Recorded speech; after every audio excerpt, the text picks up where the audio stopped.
여호와께서 아브라함에게 이르시되 너는 너의 고향과 친척과 아버지 집을 떠나 네가 내게 보여준 땅으로 가라. 내가 너로 큰 민족을 이루고 내가 복을 주어 내 이름을 창대하게 하리니 너는 복이 될지라. 너를 축복하는 자에게는 내가 복을 내리고 너를 저주하는 자에게는 내가 저주하리니 땅의 모든 족속이 너로 말미암아 복을 얻을 것이라 하신지라. 이에 아브라함이 여호와의 말씀을 따라갔고 롯도 그와 함께 갔으며 아브라함이 하란을 떠날 때에 75세였더라. 아브라함이 그의 아내 사레와 조카 롯과 하란에서 모은 모든 소유와 얻은 사람들을 이끌고 가나안 땅으로 가려고 떠나서 마침내 가나안 땅으로 들어갔더라. 아브라함이 그 땅을 지나 세켓 땅 모래 상수리 나무에 이르니 그때에 가나안 사람이 그 땅에 거주하였더라. 여호와께서 아브라함에게 나타나사 이르시되 내가 이 땅을 내 자손에게 주리라 하신지라. 자기에게 나타나신 여호와께서 그가 그곳에서 제단을 쌓고 거기서 베델 동쪽 산으로 옮겨 장막을 치니 서쪽은 베레시오 동쪽은 아이라. 그가 그곳에서 여호와께 제단을 쌓고 여호와의 이름을 부르더니 점점 남방으로 옮겨 갔더라. 아멘. 오늘 본문 말씀은 여러분들 잘 아시는 말씀. 하나님께서 아브라함이라는 한 사람을 택하사 그를 부르시고 그에게 사명을 주시는 말씀입니다. 하나님은 아브라함에게 말씀하십니다. 너는 너의 친척과 고향과 아버지의 집을 떠나 내가 너에게 보여줄 땅으로 가라 말씀을 하십니다. 그러자 아브라함이 그 말씀을 따라 갔다라고 성경이 기록합니다. 우리는 오늘 말씀 속에서 세 가지 질문을 던질 겁니다. 아브라함은 어떻게 하나님 말씀에 순종할 수 있었던 걸까? 아브라함이 하나님께 부르심을 받은 택함 받을 수 있는 자격은 도대체 무엇이었던 걸까? 하나님께서 아브라함을 택하여 부르신 이유, 그 목적은 무엇인가? 이 세 가지의 질문을 던져보면서 오늘의 우리를 한번 돌아보려고 합니다. 나는 오늘 왜 이 자리에 있는 것인가? 우리 모두 말씀을 깨닫는 은혜와 지혜가 주어지기를 간절히 바라고 소망합니다. 우리는 하나님께서 어떤 방식으로, 어떤 모습으로 아브라함에게 나타나서 너는 너의 고향과 친척과 아버지 집을 떠나 내가 내게 보여줄 땅으로 가라 말씀하셨는지 알지 못합니다. 모릅니다. 과연 하나님의 말씀이 거역할 수 없는 하나님의 어떤 압도적인 환상들을 아브라함에게 다 보여주셔서 따라올 수밖에 없게 하셨는 것인지, 아니면 하늘을 울리는 그런 어떤 우레와 같은 소리로 아브라함을 위험 있는 메시지로 탁 사로잡으셔서 아브라함을 순종케 하셨는지 우리는 알지 못합니다. 우리가 알 수 있는 것이라고는 그저 이 기록된 말씀밖에는 없지요. 이 기록된 말씀 2절 3절에 뭐라고 기록이 되어 있습니까? 하나님은 아브라함을 통해서 큰 민족을 이루게 하시고 아브라함의 이름을 창대하게 해주시며 아브라함의 복의 근원이 되게 하신다는 약속 말고는 우리가 알 수 있는 게 없습니다. 자, 그러면 여러분이 아브라함이라면 내가 너를 통해서 큰 민족을 이루어 줄게, 내가 너의 이름을 높여줄게, 내가 너를 통해서 너를 복을 주어서 너의 그 복을 더 많은 사람들에게 전가시켜 줄게, 그러니까 내가 너에게 보여줄 땅으로 가라고 한다면 여러분들은 가실 수 있겠습니까? 정말 가실 수 있겠습니까? 저는 이 아브라함의 이 말씀을 생각을 하면서 이 아브라함이 했던 이 순종을 저는 모험이라고 생각을 해봅니다. 아브라함이 어떻게 하나님의 그 약속의 이 조건들에 대해서 모험을 할 수 있었던 걸까? 저는 많이 생각을 해봤습니다. 아브라함이 하나님께 부름받은 나이가 언제입니까? 몇 세입니까? 75세. 이 75세가 오늘날의 75세로 볼 수는 없습니다. 그러나 75세라는 나이는 적은 나이는 아닙니다. 그렇다고 해서 완전 노인이라고 보기도 어렵습니다. 왜냐? 이 당시에 대부분 하늘로 하나님 품으로 돌아가는 나이가 180세, 200세, 140세 이 정도까지 갔기 때문에 그렇게 기준을 놓으면 절반으로도 볼 수 있지만 그렇다고 보기도 어려운, 그러니 이 75세라는 나이는 어떻게 생각을 해야 되냐면 생물학적으로 뭔가 새로운 시도를 하기 어려운 그 시기를 75세로 보는 것이 보편적인 학자들의 의견입니다. 또한 여러분 5절 말씀에 보시면 아브라함이 무엇이 많았냐면 재산이 있었습니다. 그러니까 우리가 아브라함이 하나님께서 부르셔서 너는 내가 너에게 보일 땅으로 가라 한다면 아브라함이 그냥 아내 사례와 함께 단촐하게 짐을 싸서 하나님께서 약속하신 보여줄 땅으로 갔다라고 우리는 그냥 이랬것 생각을 하지만 전혀 그렇지 않습니다. 아브라함 부자입니다. 소유가 하란에서 모으게 된 소유가 있었고요, 얻은 사람들 복수입니다. 종들이 많았다는 얘기입니다. 부자입니다. 그리고 조카 롯도 함께 왔죠. 그러니 우리가 생각하는 어떤 핵가족처럼 몇몇이 아니라 사실은 덩치가 큰 대가족으로 보셔야 될 겁니다. 그리고 이 가족들이 나중에 늘어나서 구약시대에 보면 아브라함이 전쟁을 치를 때 자신의 집에서 기른 훈련된 사람이 318명이라 한 것으로 보면 꽤 큰 조직입니다. 우리가 생각하는 것과 다르죠. 그런데 이렇게 된 아브라함이 많은 종들이 있었던 부자였는데 그 재산을 남겨줄 자식이 있었습니까? 없었지요.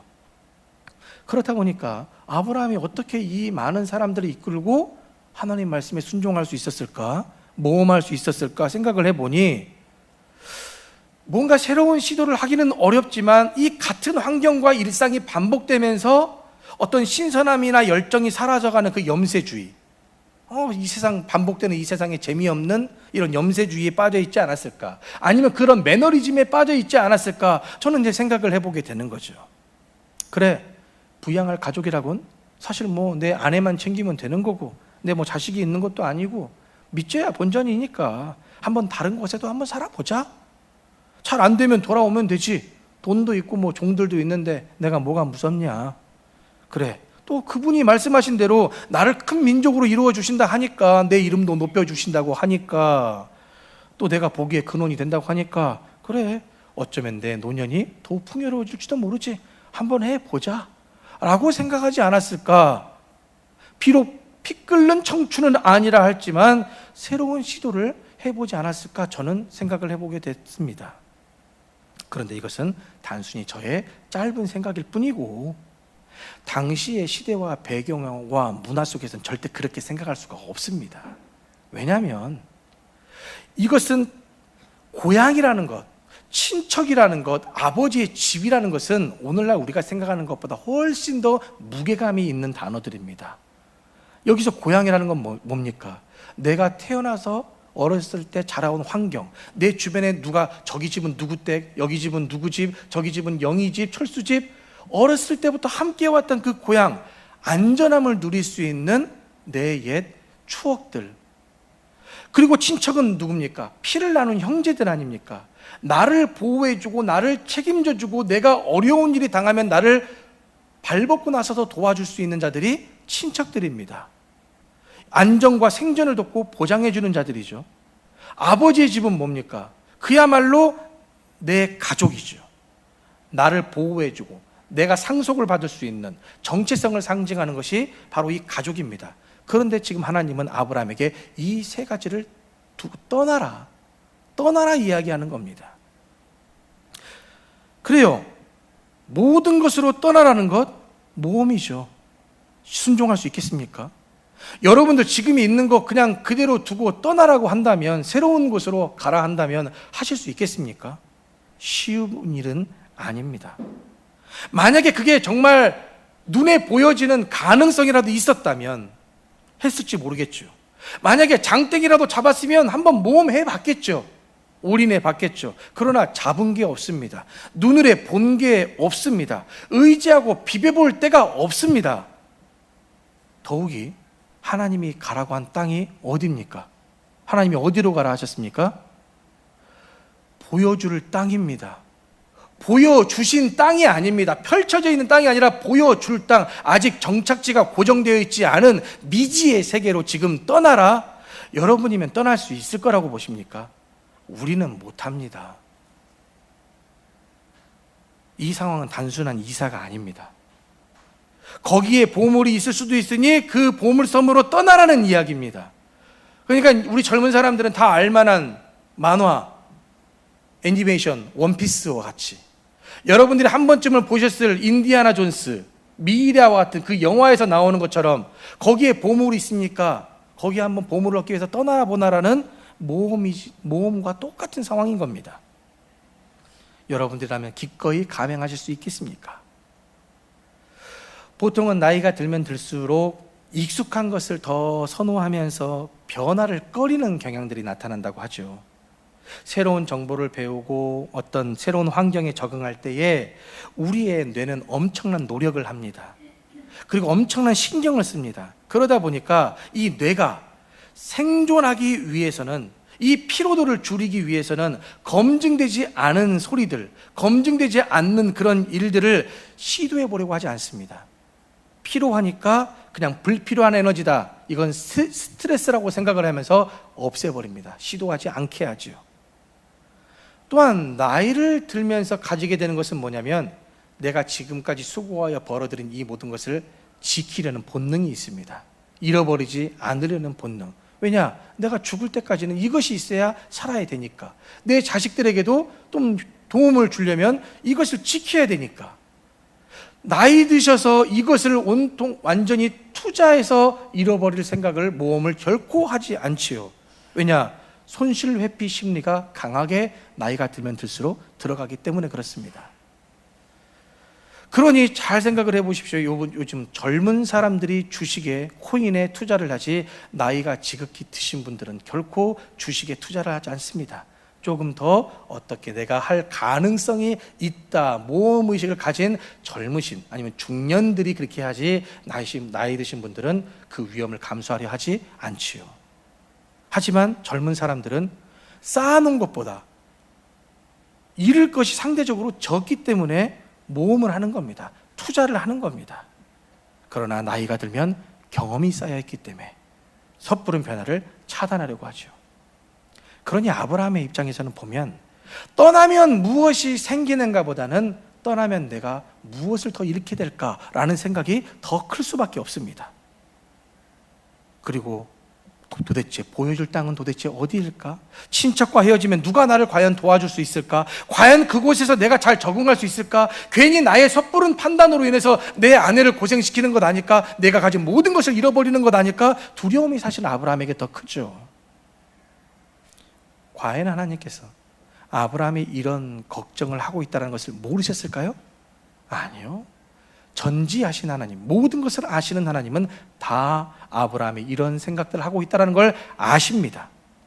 아심에도 불구하고 하나님은 아브라함에게 앞으로의 미래를 훤하게 보여주시지 않았습니다. 미래의 청사진을 쫙 펼쳐서 보여주시지 않았습니다. 보여줄 땅으로 가라. 그러면 내가 이렇게 해줄게.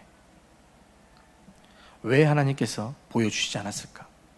보여주셨으면 의심 없이 더 순종하며 갈 수 있었을 것인데 왜 보여주시지 않았을까? 왜 5년 뒤에, 10년 뒤에 내 마지막을 보여주시지 않았을까요? 결과가 중요한 세상에서, 결과만을 더 붙잡으려고 하는 세상 속에서 하나님은 과정의 중요함을 깨닫게 하시기 위함입니다. 왜냐? 그 과정이 없이는 완벽한 결과를 마주할 수 없기 때문에. 그래서 한 걸음에 한 걸음의 그 순종을 통해서 하나님이 어떻게 일하고 계신다는 것을 깨닫게 하시기 위해서 그렇게 성장을 해야 됩니다. 갑작스럽게 성장을 하면 반드시 넘어져서 일어서지를 못하게 되어 있습니다. 그러니 아브라함이 하나님께 순종할 수 있었던 것은 하나님의 뜻과 어떤 계획과 의지를 다 알아서 순종한 게 아닙니다. 보아서 순종한 게 아니고, 다 들어서 순종한 게 아니고, 지식을 가지고 있어서 순종한 게 아닙니다. 그러면 아브라함이 순종할 수 있었던 것은 뭐 때문이냐? 하나님의 은혜를 입었기 때문입니다. 하나님의 은혜를 입었기 때문에 그 안에 하나님께서 이미 할 말과 할 마음들을 결단할 것들을 이미 넣어주셨기 때문에 그 말씀 붙들고 순종할 수 있었던 겁니다. 그런데 사람들은 착각합니다. 내가 한 것으로. 그러니 우리는 이 오류에서 벗어나셔야 됩니다. 내가 한 것은 없습니다. 다 하나님께서 나에게 하신 것입니다. 그래서 우리는 질문하게 됩니다. 그럼 노아 때와 마찬가지로 왜 하나님은 수많은 사람들 중에 나에게 그것을 주셨습니까? 왜 나를 택하신 겁니까? 왜 나를 불러서 순종하게 하신 겁니까? 우리는 물을 수 있습니다. 여러분, 아브라함의 배경을 보시면 아브라함은 하나님께 택함받을 자격이 없습니다. 아브라함에게 그런 조건이 없습니다. 그 두 가지 근거를 제가 제시를 해드리면 여호수아서 24장 2절 말씀에 보면 아브라함의 아버지 데라에 대한 이야기가 나오는데, 아브라함의 아버지 데라가 뭐 하는 사람이었냐? 강 저쪽에서 거주하며 다른 신들을 섬겼다라고 성경이 기록합니다. 그거 말고는 다른 기록이 없습니다. 다른 신을 섬겼다. 즉 이방신을 섬기는 이방인이라는 얘기입니다. 그런데 어떤 분들은 이 아브라함의 아버지 데라가 우상을 조각했다라고 알고 계신 분들이 있습니다.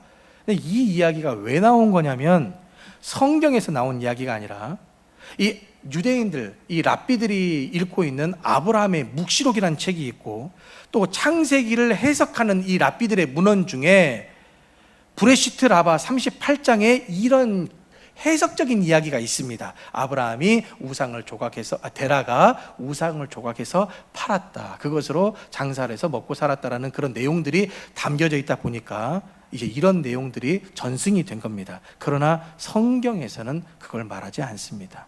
그러니 우리가 알 수 있는 것은 아브라함의 가족은 우상 숭배했던 가족이다 말고는 더 이상 설명할 길이 없습니다. 즉 원래부터 하나님을 알고 있던 사람이 아니라는 얘기죠. 두 번째 조건, 아브라함이 하나님의 부르심을 받았을 때가 75세, 아내 사레가 아이가 없었을 때입니다. 비록 그가 재산이 있고 종들이 많았다 할지라도 큰 민족을 이루기에는 아직도 형편없는, 그리고 여러분 이것을 꼭 기억하셔야 됩니다. 자녀가 없다라는 것은 신의 형벌을 받았다라는 생각이 고대 메소포타미아 지역의 대부분의 분위기였습니다. 아이를 갖지 못한다, 하나님의 벌을 받았다, 신의 노여움을 샀다라고 생각을 하셔야 됩니다.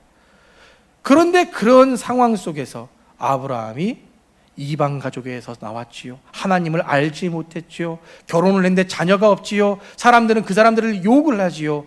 신의 노여움을 샀다고. 이렇게 자격이 안 되는 아브라함에게 하나님은 그를 부르시고 그에게 약속해 주시는 겁니다. 그러니까 우리는 이 하나님의 선택을 뭐라고 설명을 해야 되냐? 하나님의 주권이라고 선택을 이야기를 하는 겁니다. 하나님의 뜻이다. 어떻게 설명할 수 없는 하나님의 마음이다라는 얘기입니다. 우리가 하나님을 선택한 것이 아니요, 하나님께서 강권적으로 우리를 붙들어 주신, 붙잡아 주신, 은혜를 베풀어 주신 것이라는 거죠.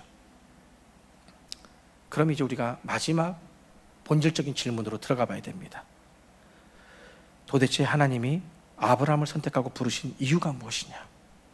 하나님이 지금 여러분들을 이 자리로 부르셔서 이 말씀을 듣게 하신 목적, 이유가 무엇이냐?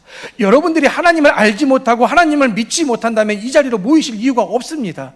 그런데 왜 믿음을 주셔서 생명샘 교인이 되게 하여 주셔서 이 부족한 종의 입술을 통해 선포되는 말씀을 왜 듣게 하시는가? 그 이유를 알고, 목적을 알고 들으셔야죠. 이미 다 알고 계실 겁니다.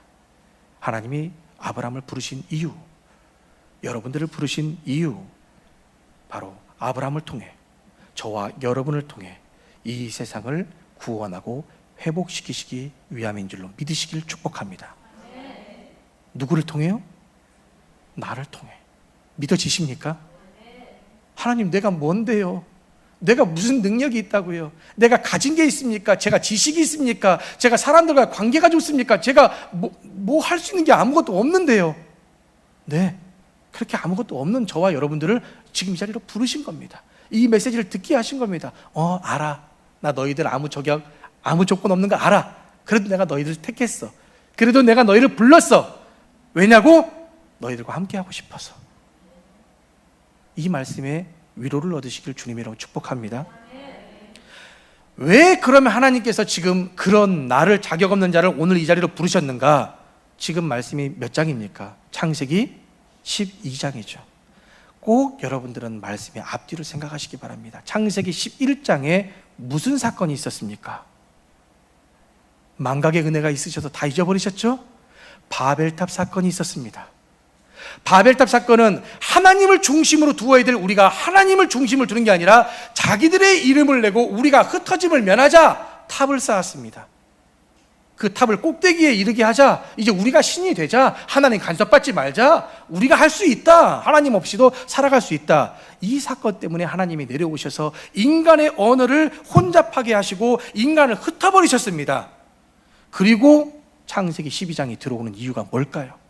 하나님은 우리의 교만과 우리의 잘못과 어리석음이 있어서 이런 문제들을 나타냈고 하나님의 징계를 받아서 흩어짐을 당했습니다. 그러나 하나님은 그렇게 우리가 하나님한테 혼나서 흩어진 걸로 끝이 아니라는 얘기입니다. 그 흩어진 우리를 다시 회복시키기 위해서 한 사람을 준비시키신다는 얘기입니다. 그 사람이 당대에는 아브라함이요, 지금 이 시대에는 누구냐? 바로 나와 여러분이란 얘기입니다. 흩어진 내 가족들, 내 자녀들, 내 형제들, 내 친척들, 내 이웃들, 얼마나 지금 우리가 많이 흩어져 있습니까? 카톡이 그것을 연결시키는 것이 아니라, SNS가 그것을 연결시키는 것이 아니라, 바로 그 부족하고 자격 없는 미련한 나를 통해서 내 가정을 회복시키시고 내 친척들, 내 이웃들을 회복시키셔서 우리를 통해 그들을 구원하기를 원하시는 하나님의 계획이 나에게 주어졌다는 겁니다. 이것을 믿으시길 바랍니다. 자격 없는 나에게 그런 기회를 주신 하나님께 우리는 찬송과 영광의 박수를 올려드려야죠.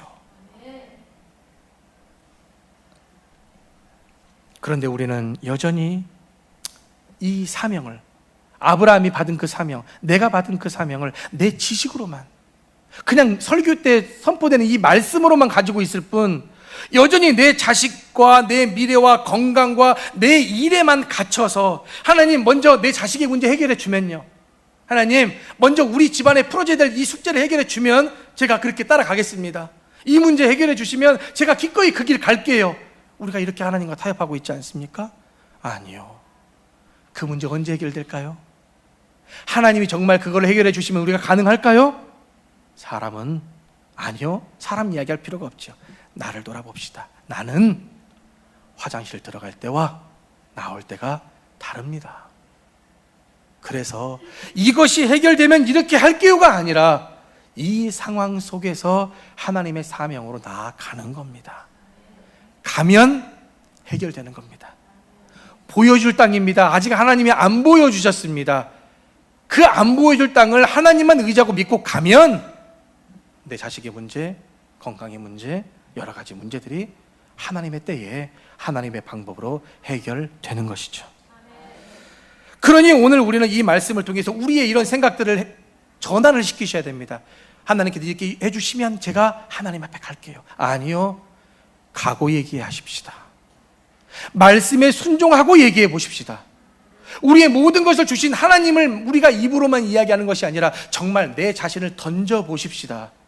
그렇게 말씀대로 순종해서 내 자신을 던져보고 이야기하면 달라지지 않겠습니까? 그런데 여전히 달라지지 않는 이유는 나는 하나님께 모험하지 않고서, 순종하지 않고서, 투자해 보지도 않고서 그냥 새벽에 나와서 기도하는 걸로, 수요일에 나와서 기도하는 걸로, 내가 집에서 기도하는 걸로 모든 것이 다 이루어졌다라고 생각한다면 언제 그것이 다 이루어지겠습니까? 그러니 우리는 바꿔야 됩니다. 하나님은 아브라함을 복을 가두고 있는 복의 저수지로 삼으신 것이 아니라 열방으로 흘려보내는 통로로 사용하셨습니다. 오늘의 우리도 마찬가지입니다. 하나님은 나를 통해 내 자식들에게 그 은혜를 흘려보내도록, 나를 통해 내 이웃들에게, 형제 자매들에게, 내 부모에게 흘려보내도록, 내 이웃들에게, 이 용강지역 사람들에게 흘려보내도록 우리를 삼아주신 겁니다. 그래서 이 생명샘의 자리로 불러주신 겁니다. 그러니까 우리는 서로 언어가 다르고 생각이 다르고 이 마음이 다르고 삶의 방식이 다른 우리 서로들이 만나서 무엇을 겪게 되냐면 상처를 겪게 됩니다. 혐오를 겪게 됩니다. 때로는 불안을 겪게 됩니다. 어디 안에서요? 이 교회 안에서. 그리고 다시 이 교회 안에서 그것을 훈련시켜서 우리를 단단하게 만듭니다. 왜요? 같은 믿음의 형제 자매들이니까 내가 이해해야지, 내가 양보해야지, 내가 사랑해야지, 이렇게 우리가 여기서 훈련되는 겁니다. 그래서 우리는 모이기를 힘쓰라고 이야기를 하는 거죠.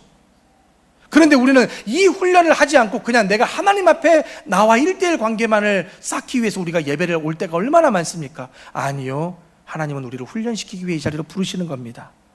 그래서 같은 말, 서로 다른 우리들을 이 자리로 하나로 모아서 이 메시지를 통해서 같은 말을 하게 하시고 같은 뜻을 품게 하시고 같은 열매를 맺어서 예배를 드리며 우리의 정체성이 무엇인지를 깨닫게 하시는 거죠.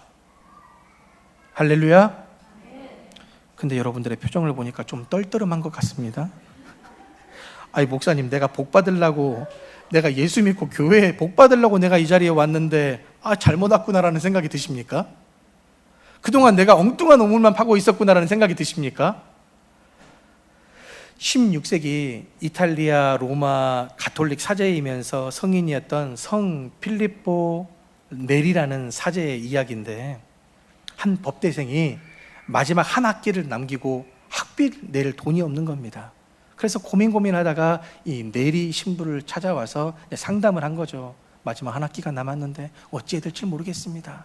막 이런 얘기를 하니까 이 네리 신부가 그 청년과의 대화 속에서 계속 같은 질문을 반복해서 던지는 겁니다. 에포스테이아? 에포스테이아? 이런 질문만 계속 던지는 겁니다. 이게 프랑스어로 다시 바꿔서 말하면 아프레슬라라는 단어인데 우리말로 번역하면 그 다음에는 뭔데? 그 다음에는 뭔데? 이 이야기를 계속 대화 속에서 이 신부가 던지는 겁니다. 그러니까 이런 거죠. 신부가 묻습니다. 만약 자네에게 돈이 생기면 자네는 어떻게 할 건가? 네, 신부님, 말씀드린 대로 학비를 내야지요. 에포스테이아? 그 다음에는? 그 다음에는 열심히 제가 이제 법학을 하니까 공부를 해야 되겠죠? 졸업을 해야 되겠죠? 에포스테이아? 그 다음에 제가 법을 준비했으니까 법관이 돼서 많은 사람들을 도와야 되지 않겠습니까? 법을 바로 세워가야 되지 않겠습니까? 에포스테이아? 이제 제가 돈도 나름 그렇게 해서 벌면 가정도 이루고 자녀도 낳아야 되지 않을까요? 잘 키워야 되겠죠.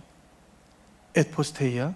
계속 끊임없이 묻는 겁니다. 이제 더 이상 할 말이 없어진 이 청년이 대답을 못하자 이 신부가 이 청년을 바라보며 인자하게 미소를 짓고 이야기합니다.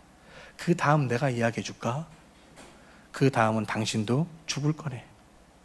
그 다음에 당신은 하나님 앞에 서게 될 거네. 그래서 이 청년이 집에 돌아와서 돈을 받아들고 집에 돌아와서 머릿속에서 계속 에포스테이아 이게 떠나질 않는 겁니다. 그 다음에 나는 뭐지? 내 목적이 뭐지? 그 다음에 나는 어떤 삶을 살아야 되지? 이것이 머릿속에 계속 맴돌다가 결국에는 수도원으로 들어갔다. 이 이야기입니다. 그렇다고 이 이야기가 지금 여러분들에게 저와 같이 다 목회자가 되라, 이 이야기는 아닙니다. 근본적인 내 삶의 이유와 목적을 생각해 볼 수 있게 되는 이야기라는 거죠. 내 삶의 이유가 무엇인가? 내가 하나님께 부름받고 택함받은 이유가 나는 무엇인가를 생각해 보자는 얘기입니다. 우리들은 일생을 살아가면서 수많은 계획들을 세웁니다. 어떤 사람은 돈을 많이 벌어서 부족함 없이 행복하게 살고 싶어 하고, 어떤 사람은 명예를 얻어서 남들에게 존중과 칭송을 받기를 원하고자 하고, 또 어떤 사람은 권력을 얻어서 그렇게 사람들 위해 군림하며 살아가기를 원합니다. 그런데 그 다음은 에포스테이아, 아프레슬라, 그 다음에 뭘까요? 하나님은 자격 없는 우리를 부르신 목적, 단순히 우리에게 믿음 주셔서 우리가 예수 믿고 천국 가는 것에만 끝이 아닙니다. 이건 너무나 하나님의 뜻을 축소시키는 겁니다. 우리에게 베풀으신 그 은혜를 우리가 누리고, 그 복음 때문에, 그 기쁜 소식 때문에 내가 가만히 있을 수 없어서 그 기쁨을 우리 아버지에게도, 우리 어머니에게도, 내 자녀들에게도, 내 이웃들에게도 증거해서 그 영혼들이 저 행복한 하나님의 나라에 함께 동참할 수 있도록 하게 하시고자 우리를 불러주신 줄로 믿습니다. 그래서 그 사랑과 은혜를 은혜로 아는 사람들은 교회에 오지 말라고 해도 옵니다. 아브라함 보십시오. 아브라함이 그 가나안 땅에 들어가자마자 땅에 도착하는 곳마다 뭘 쌓았습니까? 제단을 쌓았습니다. 그냥 굳이 제단을 쌓을 필요가 뭡니까? 하나님 감사합니다. 정말 하나님은 위대하신 분이십니다. 온 마음과 정성으로 그냥 외치면 되는 거 아닙니까? 찬양하면 되는 거 아닙니까? 그런데 굳이 왜 정성을 다해서 제단을 쌓았을까요? 왜 예배를 드렸을까요? 내가 대단해서 여기까지 온 것이 아님을 내가 너무나 잘 알기 때문에, 내가 원래는 죽었어야 되는데 날 대신해서 이 동물을 바칠 수 있는 은혜의 기회를 주셨기 때문에 그래서 제단을 드리는 겁니다. 그러니 여러분, 이 예배를 가볍게 여기지 마십시오. 아무리 삶의 예배가 중요한 건 맞습니다. 그러나 이 공예배 가볍게 여기지 마십시오. 이것은 여러분들의 정체성입니다. 흔들리지 말아야 될 정체성. 그렇다고 주일 한번 빠지면 하나님께 혼난다는 생각도 갖지 마시길 바랍니다. 빠질 때가 있으면 빠지셔도 됩니다. 하나님 우리의 마음의 중심을 보시니까요. 너무 율법주의로 매이지 마시기 바랍니다. 혹시나 오늘도 여러분의 이 예배에 참석했는데 여러분들의 연약한 모습 때문에 하나님 앞에 위축되어 계십니까?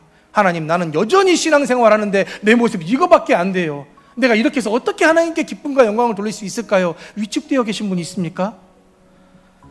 괜찮습니다. 하나님은 완벽한 자를 요구하지 않으십니다. 하나님은 아브라함을 자격이 있어서 조건이 있어서 택하여 부르신 게 아닙니다. 우리도 아브라함보다 더 못한 자들이기도 합니다. 그런데 하나님은 완성된 의의를 찾으러 오신 분이 아니라 자격 없는 우리를 통해서 하나님을 나타내시기 위해 우리를 택하신 겁니다. 그러니 우리는 늘 이것만 생각하십시다. 나로 말미암아 하나님께 영광을, 나로 말미암아 하나님의 이름을, 나로 말미암아 하나님의 뜻을 나타내보자. 하나님, 나 부족합니다.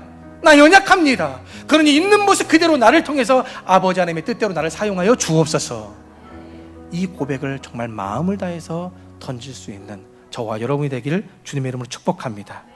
그렇게 여러분들이 서 있는 그 가정에서, 여러분들 그렇게 일터에서, 삶의 자리에서 묵묵히 감사의 제단을 쌓고 그곳에서 하나님을 찬양하며 이름을 부른다면 하나님은 반드시 가장 약한 저와 여러분을 통해서 하나님의 놀라운 역사의 길을 펼쳐 주실 줄로 믿습니다.